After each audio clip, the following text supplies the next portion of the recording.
சீரியல்களின் full எபிசோடுகளை Sun டிவியில் ஒளிபரப்பான உடனே எக்ஸ்க்ளூசிவாக சன் நெக்ஸ்டில் மட்டும் ஃப்ரீயா பாருங்கள். ஓ பேச்ச கேட்டு அவளை விசாரிக்கிற அளவுக்கு நாங்க ஒண்ணும் அவ்வளவு கேவலமானவங்க இல்ல. நாங்க நகை எடுத்து குடுக்கறோம்னு சொன்னதுக்கு அதையே வேண்டான்னு சொன்னவ அந்த மீனா.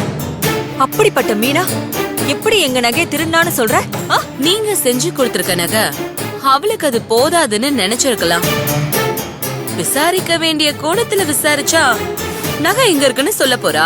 அடியே, நீ சொல்ற மாதிரி நகை மீனா கிட்ட இருந்தா கூட எங்க குடும்பப்படுற கஷ்டத்தை பார்த்து அவளால தாங்கிக்க முடியாம திரும்ப கொண்டு கொடுத்துருவா.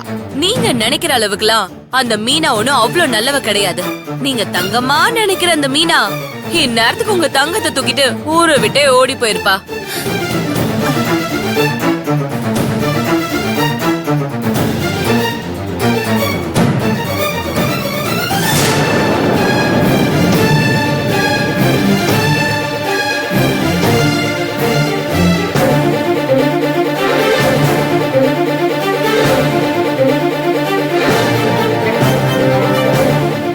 என்னமோ சொன்னியே, மீனா நகை எடுத்துட்டு ஊரை விட்டு ஓடி போயிருப்பான்னு. இப்ப என்ன சொல்ற?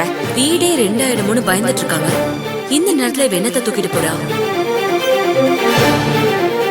உங்க கேள்விக்கு நான் அப்புறமா பதில் சொல்றேன். அதை விட முக்கியமான ஒரு வேலை இருக்கு.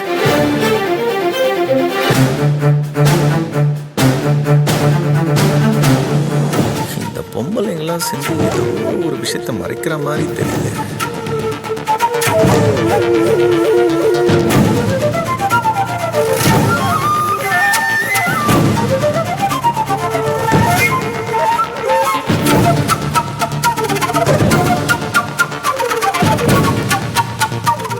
தேவி பொண்ணு மறைக்குதா இல்ல அந்த டீச்சர் மறைக்குதா?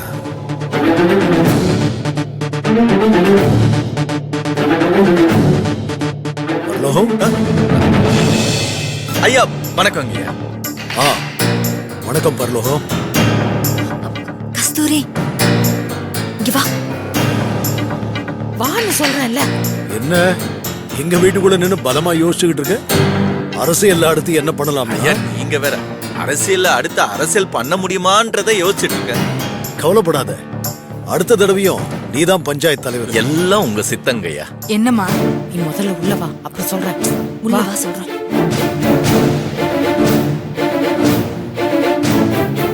என்னாச்சு ரேவதி? எதுக்கு என்ன இங்க தனியா கூட்டிட்டு வந்திருக்க?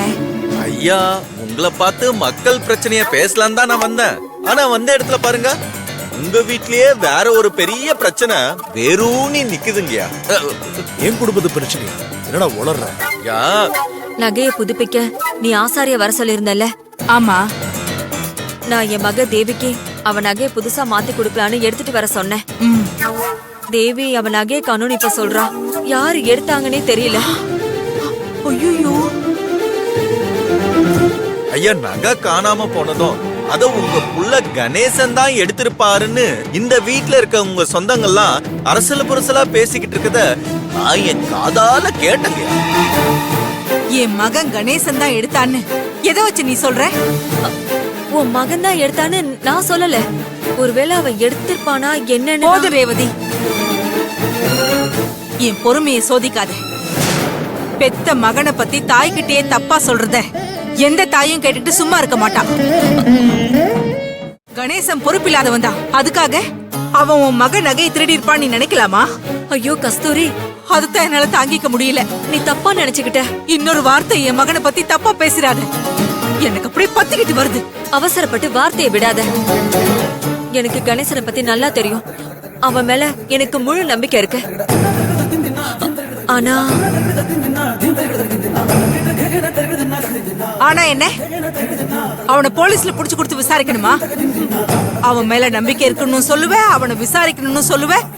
நல்லா இருக்குடி உன் நியாயம். ஏ கஸ்தூரி, அவ என்னதான் சொல்ல வரான்னு கொஞ்சம் கேள. சொல்ல வரத தப்பு தப்பா புரிஞ்சுக்கிட்டு தைய தக்கான்னு குதிக்காத. ஏன் சொல்ல மாட்டேன்? இதே உன் மகன் திருடிட்டான்னு சொன்னா உனக்கு தெரிஞ்சிருக்கும். ஏய், யார் எடுத்தாங்கன்னு தெரியாம தாண்டி நாங்களே குழம்பி போயிருக்கோம். எங்க அந்த பழி உன் மகன் மேல விழுந்துருமோன்னு பயத்துலதான் உன் காதுல போட்டு வைக்க உன்னை இங்க கூட்டிட்டு வந்தோம். நீ என்னவோ நாங்க உன் பையன் மேல வீண் பழி போடுற மாதிரி பேசிக்கிட்டு இருக்க. நாங்க அந்த மாதிரி பண்ணுவோமாடி? இங்க பாரு கஸ்தூரி, கோவப்படாத.